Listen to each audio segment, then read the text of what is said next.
Hey, Carol. Hey, Matt. You Are got we anything you on? want to tell them today? Yes. In Carol's Corner, I want to talk to you about how to handle a BVA denial. I really want you to understand what I think is going on and what will help you the best. So stay tuned for that.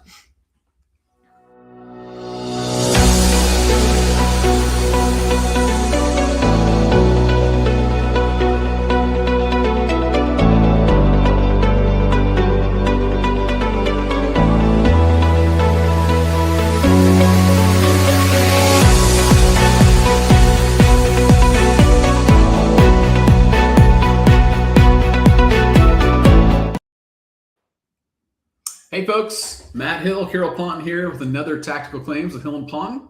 It's good to be here with you today. How are you doing, Carol? I am great. How about you? Good. That was kind of a false start you had there at the beginning. We're still working on those little intros, tidbits. I'm just sitting around looking. Yeah.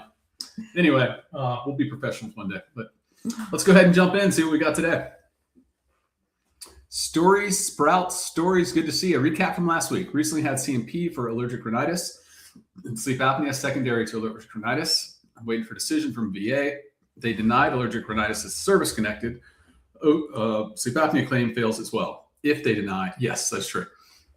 I'll then file a higher level review for lack of duty to assist for not considering other theories of secondary OSA service connection for recently service-connected back causing weight gain as an intermediate step, I imagine. Yeah, sleep apnea, or file supplemental for changing my theory of OSA secondary service connection to the back. My question is, which direction would be best regarding speed and probability of approval? The HLR and supplemental claim. My last HLR took 4 months just to hear from the DRO. I've learned a lot from you. Okay, well, remember, that's why I prefer a car, not an HLR. Car HLR. is an HLR. Yes, but a car HLR in that you have to file it within 30 days. You can't add any evidence, but you usually get a pretty quick response. And you can't get a hearing. And you don't have a hearing, you don't get to talk to them, but half the time you don't get to talk to them anyway, and they're not listening. Yeah. So I think that's better to do the car where you write down what you want them to hear. Going back to what you said in 3 about filing a supplemental claim with additional basis for service connection, no, you don't need to do that. Remember, they are supposed to have considered any possible service connection.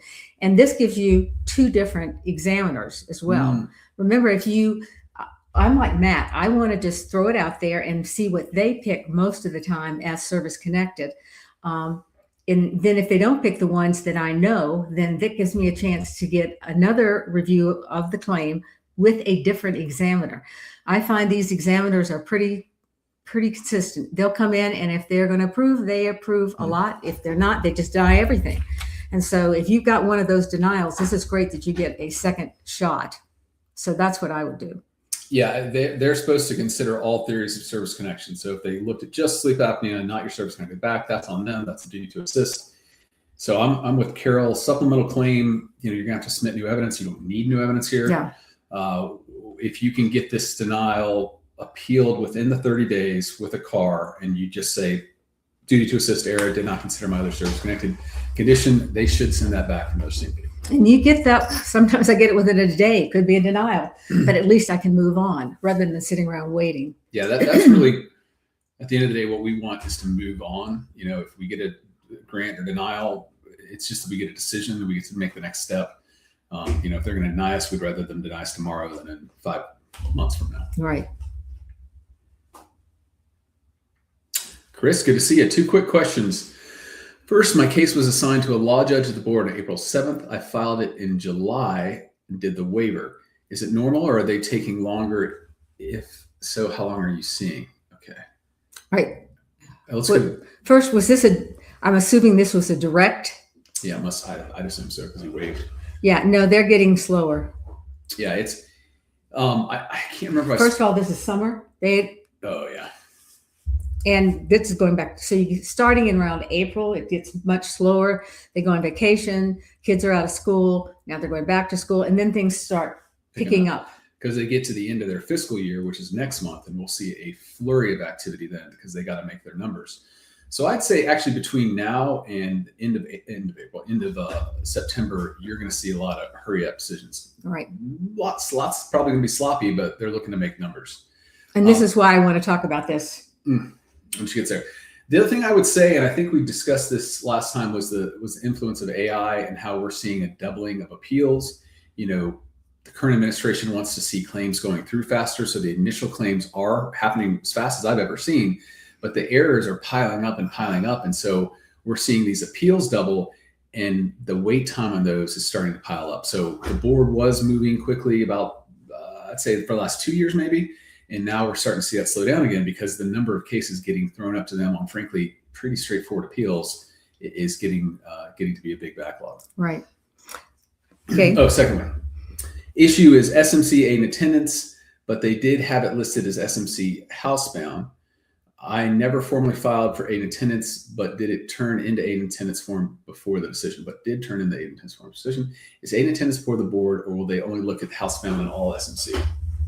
For all SMC. Did you get a denial for the aid and attendance? Has it been evaluated and ruled on by the regional office? I'm not sure.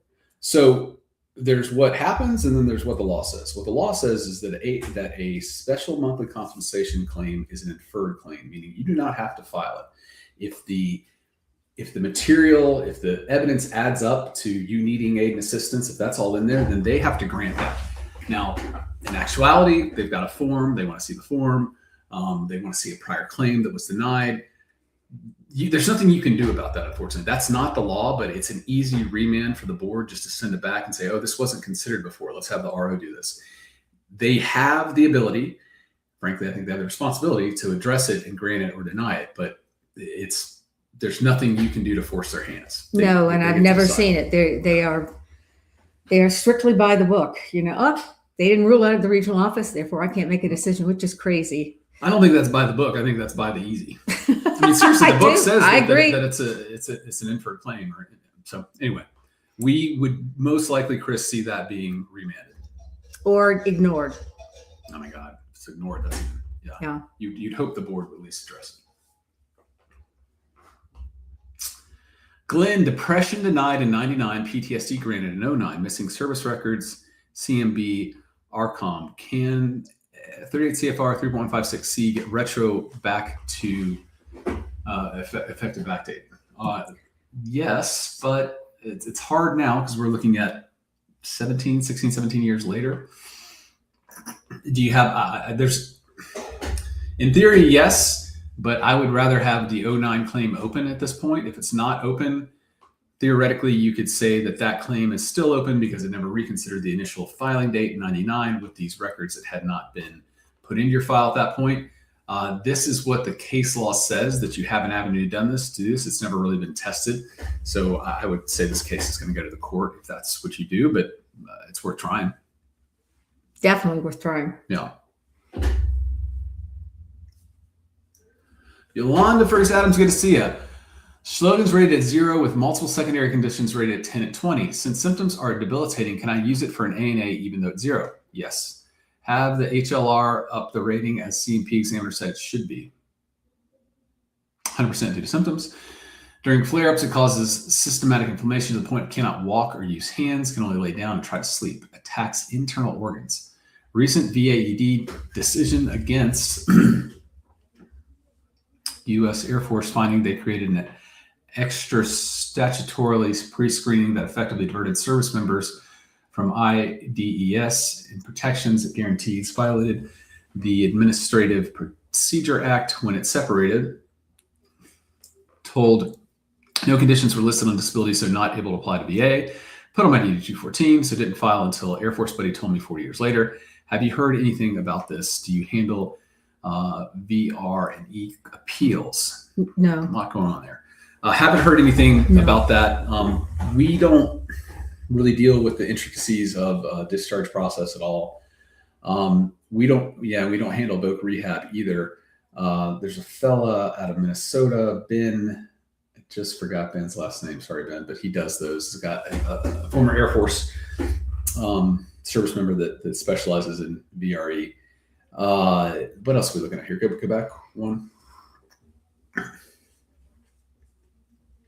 So I don't know about the APA violations. I think you're looking at maybe a possible earlier effective date here. I do not think you can do that unless you literally filed a claim before. Yeah. Let's go back one more. So what I think we should address, there's a lot that's been wrong, you've been wronged on, and there's got to be a lot of anger and frustration there. But for us, what's important is that you get the benefits you deserve now and that you are currently entitled to, and get those max benefits. So even if you are at zero for that, yes, you can get aid in attendance. But I think as you see here, it should be 100% due to your symptoms. So I would apply for both the increase for the Yes. rating and the aid in attendance. Right.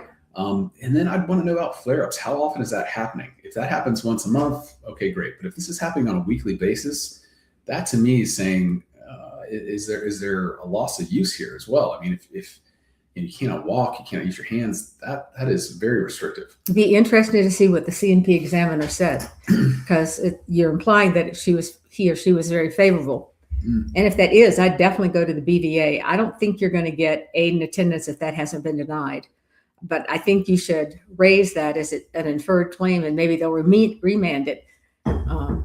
But I think with Matt, you ought to, if it's that frequent weekly, I definitely file for loss of use of feet, hands. It's twice, people. Twice she's agreed with me on this show. I'm not sure what's going on. It's your lucky day. All right.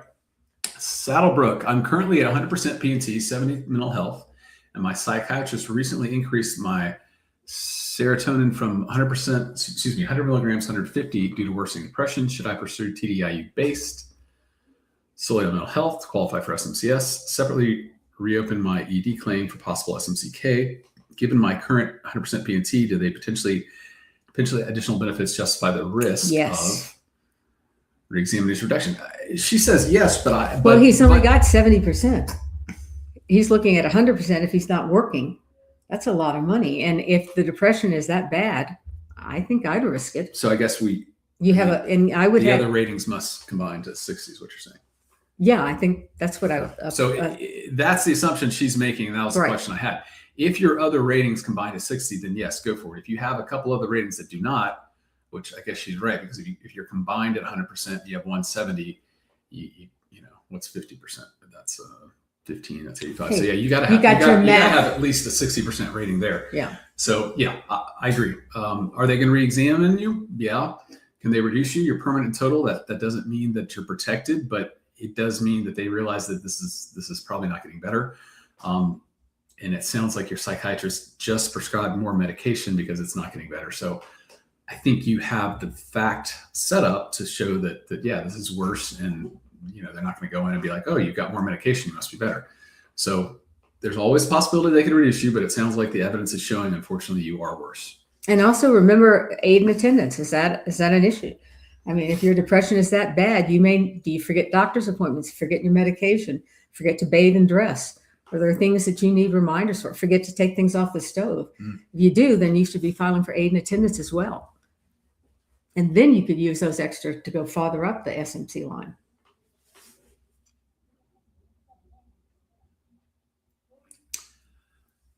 Shit's lots. I need help winning depression, anxiety, second to back, neck injury at 93%, but I am law enforcement desk job. Can't let anyone know my problems or lose job. It's very hard to cope. Okay. So if you haven't filed for depression and anxiety and you have a back injury that's at 93%, and I'm assuming that's the back and, you know, the arms or legs, the radiculopathy, the, you know, loss of bladder, all those other things. If you haven't filed for depression yet, this to me is good. You're in a good position because depression it's almost granted. How would I say it? We rarely see someone with a significant back injury who is not depressed, whether they're treating for it or not. If you've got that bad of a disability, I don't even need to look at your records, but I'm thinking you're probably already at 50% just for the depression. If that's the case, that 7% we need there for the to get you 100% is easy. And I say that is because the way the VA has written their diagnostic codes, they're very strange. Like neck, back, those ratings it's hard to get a 20%. It's almost impossible to get a 40% for those. You can get higher ratings with the arms, with the legs, with the loss of use of the bladder. But the way you get the biggest rating is, frankly, the mental health, because it's so destructive to your life. And the mental health ratings actually reflect that, I think, a lot more accurate than I do base, too. ratings do for your back. So yes, I'd file for this now. As far as not letting other people know, They don't have a right they to don't your have a right VA to your records. VA records. And so, you go to CMP exam, you get treated at the VA. It's not, they don't get to know that. Yeah, So, they're not allowed. The VA can't release those. yeah. Plus, these are cases that you should win before the VA because they recognize this. This is so prevalent. They recognize that. These are good claims to file with them. I'd say you have a 50% or greater chance of having it approved by the examiner. Tank granted SMC L ANA for migraines at 50%. RO gave L.5 for other disabilities. I filed BVA direct for Barry. Have 50 for adjustment disorder, 50 for anxiety, 50 for migraines, 50 for lower back. 40 for lower back. 40 for lower back, sorry. 30 cervical, 20 degenerative disc disease, left femoral at 20, another right femoral at 20, left sciatica radiculate at 20, right sciatica 50, upper 20, upper 30 for upper left. Okay, what's the last part here? Should I get SMCO or R1? What's your calculations? Carol, you're wonderful. Matt is awesome too. It's always Okay, go back. Why is it always me second? Can you go back so I can start one more? Okay, so you got L for migraines. And they gave, so we need to start with 50 for adjustment, that's L.5. Sleep, that's M. Well, it has migraines down there, but I don't think we can use that. So 40 for your lower back. So we're at M.5 with, go to the next one, please, Benji, because we'll just pick up one of the 10s there.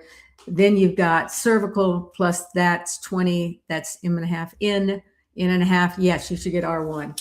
Well, N.5 is if he has a K. No, he has N.5 plus. I think he has. So we've not used 20, 20, 20, 20, 20, 30. So he can go right to O with that. Okay. If you get to O, since you do have 8 in attendance, then yes, you do go to R1. If you get to N.5 and you have 1K, so like erectile dysfunction. Yeah, that plus the N.5 gets you to R1 as well. Right. But you have enough. It looks like you should go right to O. How do you not have some kind of loss of use of the legs here? Like all these femoral arteries, sciatica, the uppers, the lower. I feel like there's a lot. You've got the max benefit for almost, the neck to getting beyond that it's amazing. Yeah. So I would be doing that on multiple fronts. Yes. Look and see what the various steps give you, but also, are you walking on your own? Are you able to use your hands as you always have? Or are you making adjustments because you need to? Loss of use of hands and feet. You should really consider filing for those. You don't have to have 100% for those. You just have to show you already have service connection and you already show a significant problem. You just have to show difficulty with using your hands for zipping, buttoning, picking up a coin off the center of the table. And remember, doesn't have to be every single second. It's just on a regular basis you have a problem with this. And that's different. Yeah. Tiny, good to see you. One of you after submitting claim to PACT Act. This is for a claim for PFAS water contamination at Fort Jackson, and because it's not presumed, and because I developed uterine cancer years, who performed my hysterectomy is now retired. If the VA cannot obtain my hospital records, and because I have no records personally, then what? Are you saying that you don't have proof that you have a hysterectomy? I would think any doctor could look and any female doctor, gynecologist could look and say that you had a hysterectomy. Right. I think that would answer that. And I could also think you're competent to testify to the fact that yes, you had a hysterectomy. You had a surgery on the state, which was for a hysterectomy, as the doctor back then told you. Just because you don't have records, the VA cannot use that against you. The only time they really can and do use it against you is if there are no records in service. But if it's post-service, you're competent to repeat what you were told. And as Carol said, they can literally see this in your body. A current doctor can. So right. Derek, good to see you. I have a favorable finding. What is the best way to proceed to get a rating? Example, I have a favorable finding of dry eye syndrome secondary to allergic rhinitis, but was not awarded a rating. If it's been 2 years since my original denial, can I refile, for instance, for tinnitus that was denied in 2024? but now I have tinnitus sound therapy machine from the VA, and it was stated that I have tinnitus. Okay. So yes, you can refile for tinnitus. Can you go back to that first one, Benji? For rating. Okay. So dry eye syndrome, what I would do if I don't know where you are, whether can file a supplemental, whether you can file an appeal right now or whether it'll be a supplemental claim. But if it was a supplemental claim, what I would do is I would get the medical literature that shows you have dry eye, it's rhinitis, and then get the rating for dry eye. And so I would have if this is supplemental, put a statement as to how you meet that rating. If there's a way you can get your doctor to also, when you go to the doctor, talk to him about it and have him say, dry eyes, I'm going to prescribe this. I think you need to get that in so you'll get the best rating you can get for that. Yeah. And underlying that, you need to look at the rating code and see what, right. It could be that the rating is 0. No, it's not. Well, I know it's 10% at least. Okay. You got to show you meet the rating. Yeah, you do have to show you meet the rating. But that's what I'm saying. This is more like it. She's disagreeing with me on little stuff again. Seen the ratings. But anyway, I would show them what the rating is and show them that you meet the rating. And then if you have an office report for when you went to your doctor and talked about the problem you have and what they prescribed, I think then you've proven your case.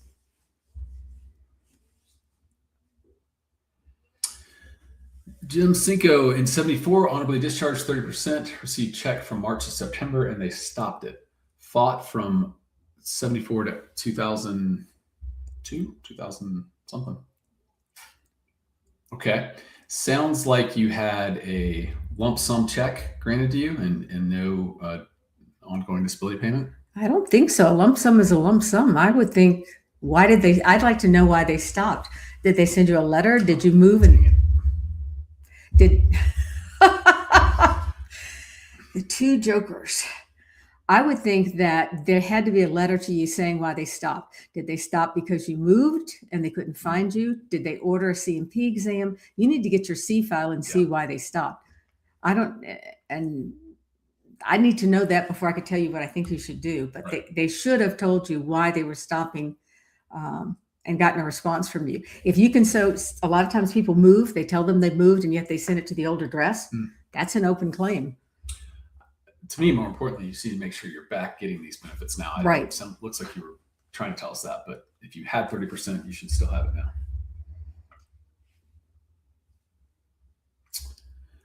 SkyPod images. I just received 90% total, 70 mental health, 20 back, 20 shoulder, 10 radiculopathy, 10 hearing, 10 tinnitus, 10 neck, unstable scar 10. I'd like to request IU and hopefully P&T. I also need to file 2 HLRs on unstable scar in which painful was omitted. In radiculopathy, the VA rater used mild, but DBQ said moderate. Should I submit these at the same time as separate files, or would you recommend I use quick submit and just know?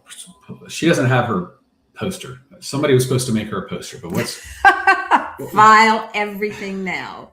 Yeah, don't wait. TDIU, they want you to think it's a separate claim. It is not. It's frankly just another way for a claim for increase. It's to get the max rating to which you're entitled.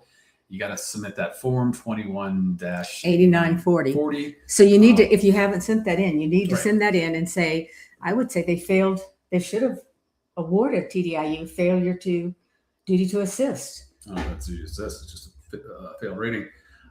You can send in that form on a higher level review. It's not considered evidence. So you can submit that and say, I was never considered for this.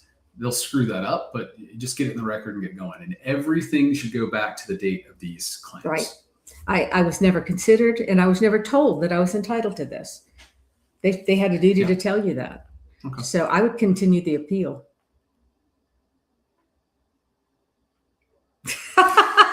Yes.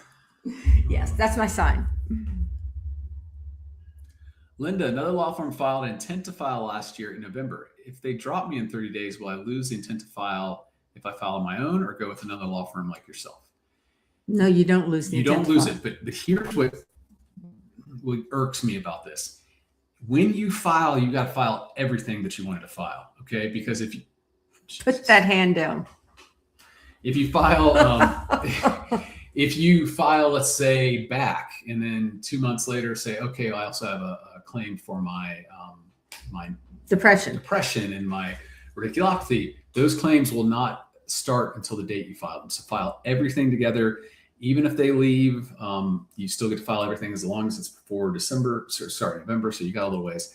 I would, I'm glad you're on top of this, but just make sure when you do file, all of that goes in. So the intent to file is what you said back in November. So say you have to file one claim or a number of claims that are 526, they're new claims, but you also want to file claims that were denied before, which is an 0995.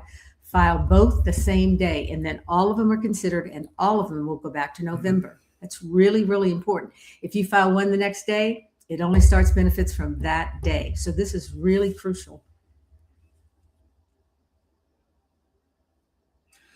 Southern Baked Bet, good to see you. My wife just got approved on the VHA side for medically necessary breast reduction due to her service-connected conditions. Is that something that she can claim and be rated for? Yeah. Yes. Yeah. Often that causes terrible back or neck problems. And I think, yes, you can definitely file for that.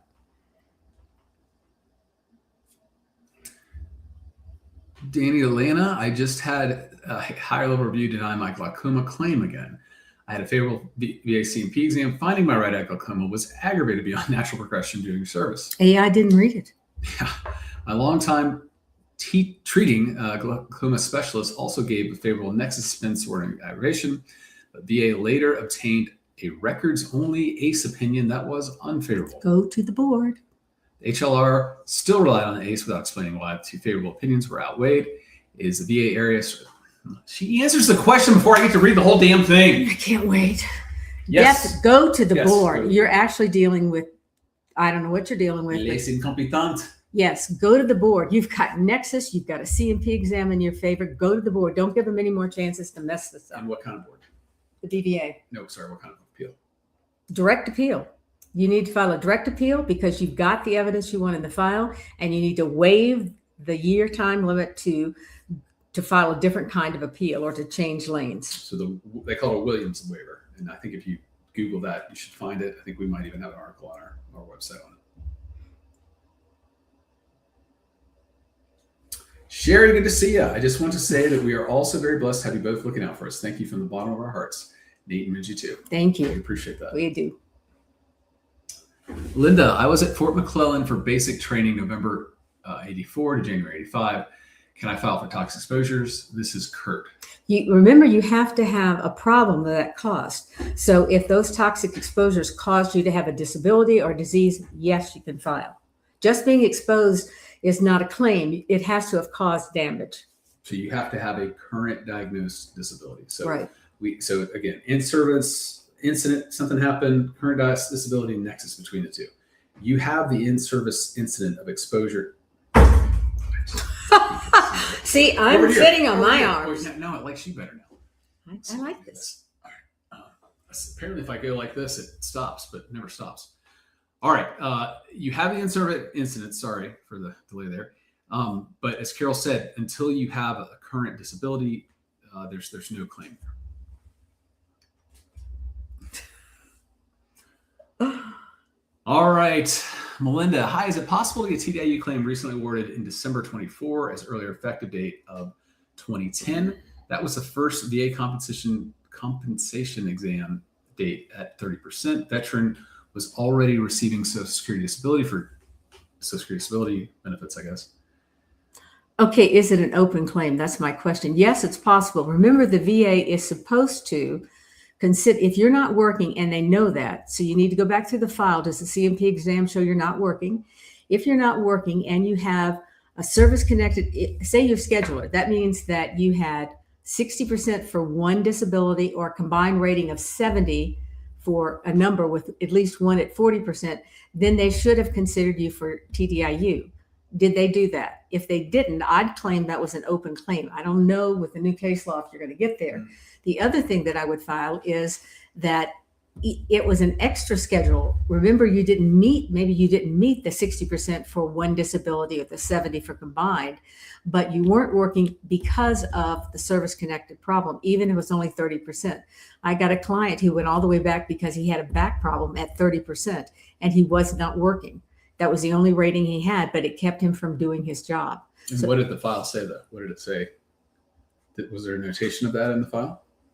Yeah, there was. Yes, that's what I'm saying. You need to see what was in the file. So if the VA was aware that you weren't working, then that is an open claim. I think that you just did it again. Who knows? Don't go over there. Okay. So yes, I think you should try. If your claim is still open, if you've been appealing all along, then that's not a problem. But if you haven't been appealing all along, that's things that I would argue that you haven't been able to work. And when did you get rated? Did you just get TDIU? If you did, then file this as an appeal of that. Okay. Hard case. Hard case. 30% back in 2010. It's hard, but it's not. I would definitely try it. I'd get an attorney. And most attorneys aren't going to take that case. So just being flat out with you, that's a hard case. Very hard, but you look at years and years of appeals. Sorry, she's still money when you get it. Pollyanna. Yeah, it is. It is. Okay. Cardell, hello. My dad was World War II, was in a car accident with my sister. He's been in a local hospital. Is there a way he can be admitted, transferred to the VA? I don't know this. This is VHA stuff. Yeah, the hospital is really difficult because even people who are 100% service connected, they can't go to, unless it's an emergency, they can't go to a hospital that's not a VA. And even if they do go, then they have to call the VA and get that approved within a time limit. I'm not sure because those are, like Matt said, VHA rules that we don't really deal with.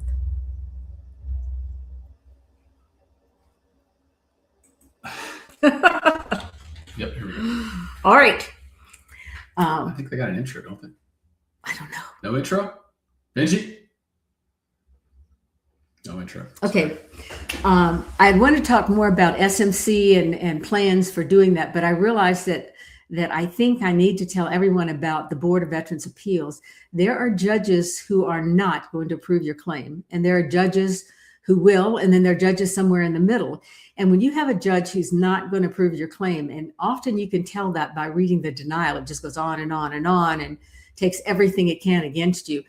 My position is I don't go and file a claim with the Court of Appeals for Veterans Claim. In other words, I don't keep the appeal going. In that sense, I file a supplemental appeal because if you get the court, and those are cases almost always, you can get the Court of Appeal to send it back down, remand it to the BVA and say, make another decision. But I'm telling you, that judge is not going to change their mind. And all you're doing is delaying and getting more denials. So what I do is I file a supplemental appeal. So you're keeping the onset date, you're keeping everything the same, but this gives you a chance to put in new evidence. And what I do is I look at, why did the judge deny you? What were they looking at as a reason that your case should not be approved? And I try to address that both with statements from the veteran and witnesses if I can, and from a doctor. So that's I know everybody seems to want to go straight to the Court of Appeals for Veterans Claims. My advice to you is don't do that. If you have a judge, and there are some judges that just deny, you are wasting your time and you're never going to get approved. So please look at the appeal, look at the decision. And if the decision goes on and on and on about why you shouldn't be approved, please don't appeal. You don't want that judge again. If you file a new claim, in all likelihood, you're not going to get that judge again, and you'll get another judge. A lot of times those judges look at the evidence totally different and will approve. I've gotten a lot of cases approved with a different judge. Basically the same evidence, but a different judge. So file a supplemental claim. For a supplemental claim, you have to show new evidence. And part of the new evidence is showing why, disputing what that judge said that made him or her deny you. That's it. That's the corner. Working on a new intro outro for that, guys. She didn't like the other one. It's rather picky. Me, I just do what I'm told. This is Hey, Kurt. I was in Augsburg, Germany, April 86. Chernobyl meltdown happened. I was exposed to iodine radiation and acid rain. Can I file under the PACT Act under radiation exposure? Yes, you can. Radiation cases are really, really hard. I always tried to find another way to get them service connected. The type of job they had, where they were. I mean, a lot of the toxins you use in the service cause cancer. So I'm just letting you know that. I think the other interesting thing about that, though, is that it was acid rain. I mean, was radiation the only thing you were exposed to? Were there heavy metals in that? Were there, other solvents or chemicals? I don't know this. I don't know chemistry, but I just kind of, with Carol thinking outside the box, you can show that was the event, but then see if you can say, look, there was other chemicals involved here, and it's your duty, VA, to figure out what they were and if they caused this current disability. Right. Ruben, I was diagnosed with bladder and prostate cancer, and the VA denied my claim. 72, 74, advanced infantry training in Fort Polk, Louisiana, and Bamberg, Germany. If you're thinking there was toxic exposure at those, I know Fort Polk had some unfortunate toxins going on there. I don't know off the top of my head. Benji, if you'll throw up the toxic map, anything we have on that will be listed there. I've not heard of Bamberg, Germany. And maybe there was something there. If you're thinking there was exposure, then what you need to do is point that out to the VA. Say, hey, this is where I was stationed at these dates, and I think this was there, that was there. Please research this under the PACT Act. You can ask the VA to do it. They can actually do all this for you. And if there were toxins or exposures that cause your current disability, then that's what you're filing for. But we don't know what your current disability is as well. So that's what I'll be looking for. With the VA, they're always where I feel like you're playing their game and they're going to defeat you, or you're trying to do it a different way, which is smarter. One is PTSD. If you can't prove the trauma, then I always try instead to do acquired psychiatric disorder, proving that when you went in the service, you didn't have a mental problem. When you got out, you did. Period. You don't have to prove there was any trauma. Yeah. Okay. This is similar in that you've got to prove there was toxins. Those toxins caused the problem. I always go to your job. I always go to what department were you in? Were you exposed to cleaning fluids? Were you exposed to fuel? All of those things can cause cancer. And so to me, don't play their game. Go and see what you're exposed to in your jobs. And that way I'm almost sure. It was just the military is just exposure to awful toxins in your job. So I would try that and look at that before you can also argue that, but the problem is I think you're taking the hard road instead of the easy one. Unless there was a systematic exposure at that base, which again, look at the site and figure it out. Right. But she's right. What was your MOS?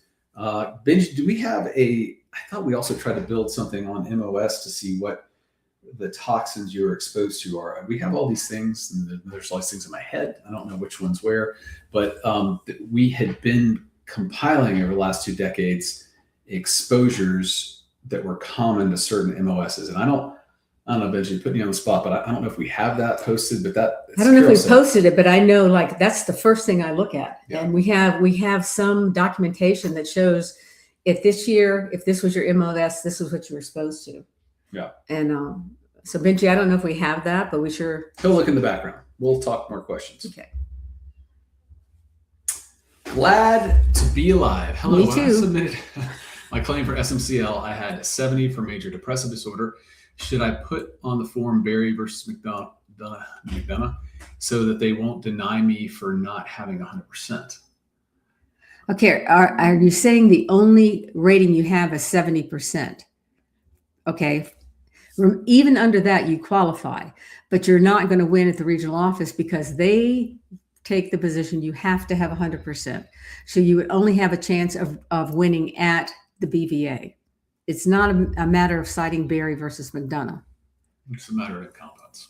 And then somehow they've taught this to all their raters, which is incredibly frustrating. But for you to get aid in attendance, you do not have to have 100% rating. We were just talking to a fellow who had a 0% or a late for Oshwords, or I can't remember what it was, but in theory, you could get aid in attendance if you were service connected or something at 0%. So yeah. But it's so bad at the regional office. I will get somebody to approve aid in attendance where the person doesn't have it 100%. And then they will come in and say they're going to sever it because this was a huge, a clear and unmistakable error. And they do that. And then I have to go to the board, and then they really, at the regional office, they are not going to approve you. You need to go right to the BVA. On direct. On direct. So that I may bypass them by denying me a waste of time. Yes. Once you got to get that first denial. So you get that first denial, and instead of filing supplemental, instead of filing high level review, you file BVA. And then on that selection for the BVA, you hit direct, meaning no new evidence, no hearing. And then you do the Williams waiver. Then you waive. I waive my right to file or change lanes within the next year or file any other appeal. Sherman, I am service-connected peripheral neuropathy, upper extremity, 100% P&T. Should I try service-connect my lower peripheral upper extremities? Yes. Yeah. And do you have loss of use of hands? You should. 100%. I've never heard of that. If you have 100% for the upper neuropathy, you have loss of use of hands, and you definitely need aid and attendance. Well, if you have loss of use of hands, you're SMC-M, so you're above aid and attendance there. No, but if you get aid and attendance with that. Okay. Then that's what's going to give you the higher. That should give them R. If there are other issues, yeah. Right. So yeah, the hands by itself is M. I think Carol's right. If you could incorporate aid and attendance in that, and then when you start doing various steps up, I mean, I don't know how bad your peripheral neuropathy is on your lower extremities, but I don't. It doesn't usually go just to one. It's usually all over the body. Right. So. Yes, you have some filing to do, and I think Carol and I both would agree you should probably be O or R. We rarely see hands that bad. No, we get people loss of use of hands if they have a 30 or 40% rate for each hand. 100% is just not something I hear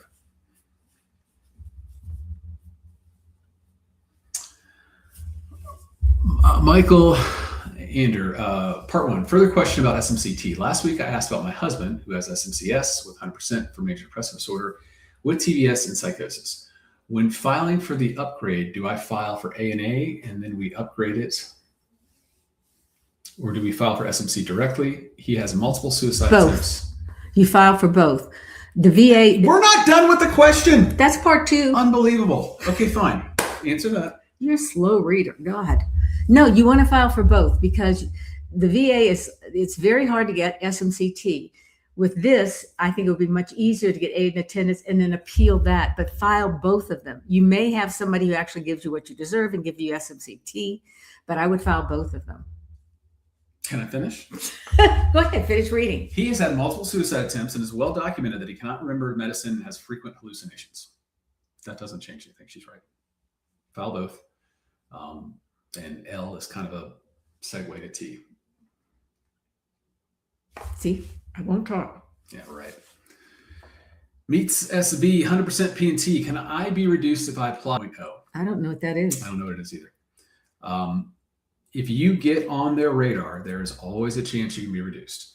If you are currently going to your doctors like you're supposed to, you're telling your doctors how you feel and say, hey, how you doing today? You don't say, great, doc, how are you? You say, wow, today's been a struggle. It's hard to get here. Or today I'm a little better, but yesterday I didn't get out of bed. As long as you're having your doctor's appointments, you're speaking specifically to what's going on, making sure that gets documented. I'm not as afraid to get back in the system. But I need to tell you, I remember my husband, Brian Hill, had a case. The guy had been permanent. He had aid and attendance, loss of use of feet, everything all the way back for like 30 years. And some neighbor, I guess, I don't know who it was, said that he was out playing football and the VA just cut him off. And so my husband had to go all the way through appealing. And finally he got put back all the way where he should have. But you need to know anything can happen with the VA. It's like they're very quick to deny you, but very slow to give you the benefits that you deserve. And anything can happen. So I don't know what VTech is. Yeah. But once you get 100% permanent total, the VA does have a much harder, the burden is now on them to really prove you can get back and start working. Yeah. VTech.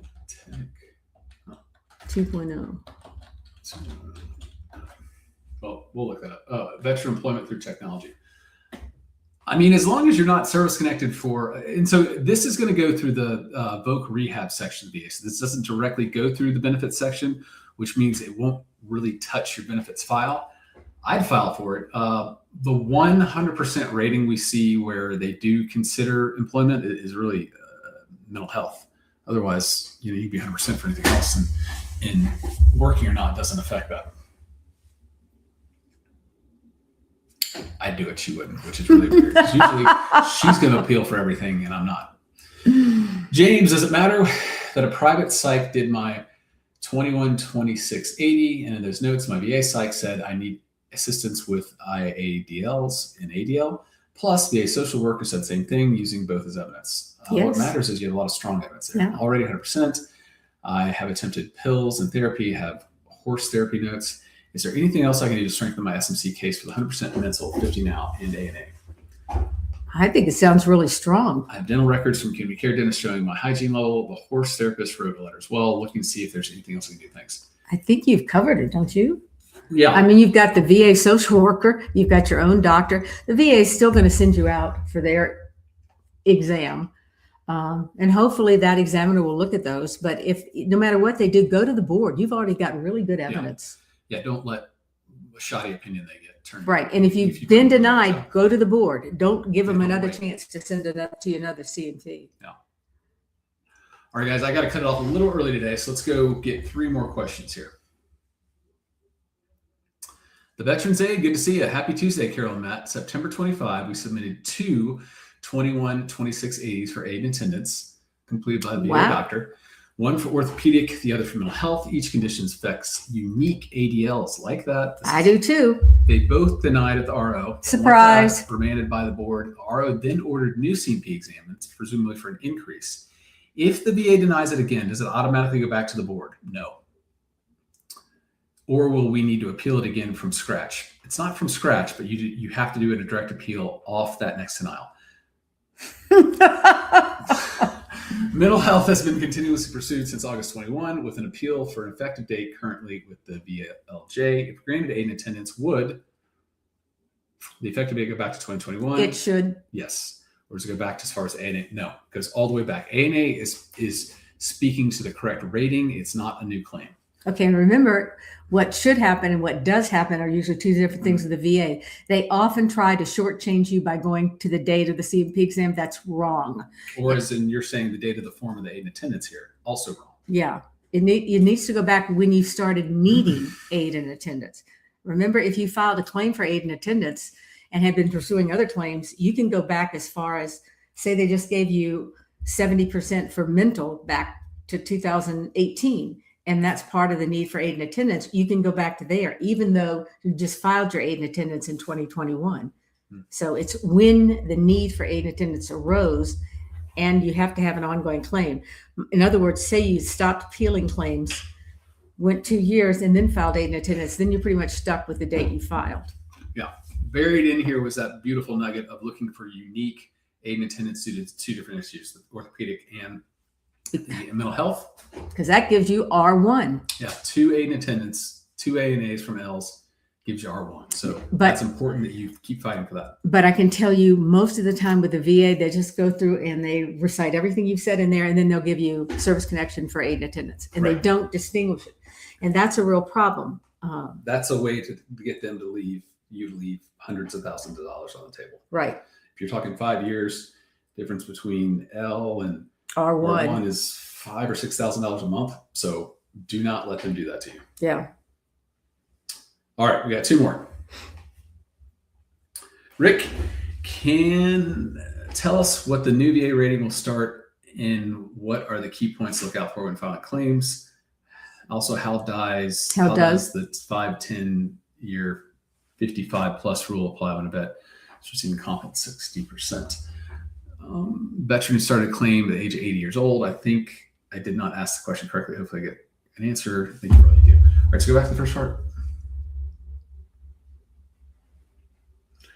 We don't know what new VA ratings you're talking about. Typically, remember when what's his name, when Biden was president, they were going to do all these new regulations. Nothing has really happened.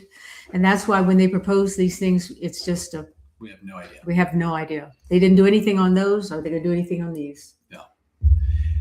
Being 80 years old in and of itself would have the VA not have automatic C&P exams to see if you've improved down the road.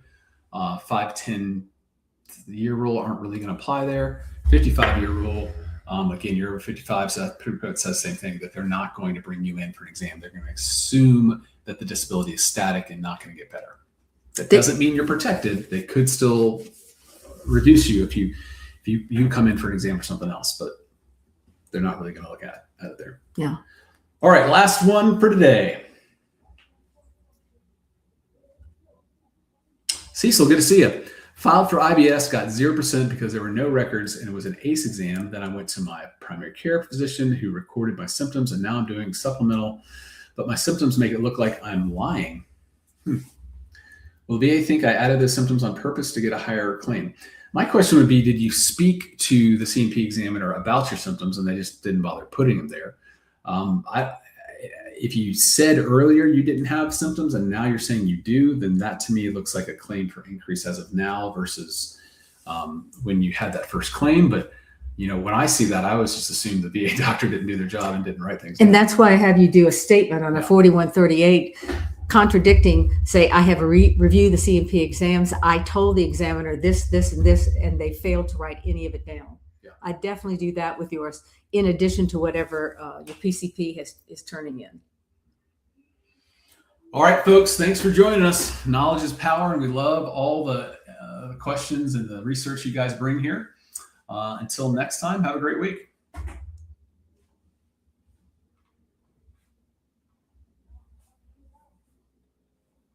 You served your country, and now another challenge awaits. Getting the VA disability benefits you've earned. Too many veterans face endless delays and denials, and they shouldn't have to. At Hill and Ponton, we know the system and how to fight for you.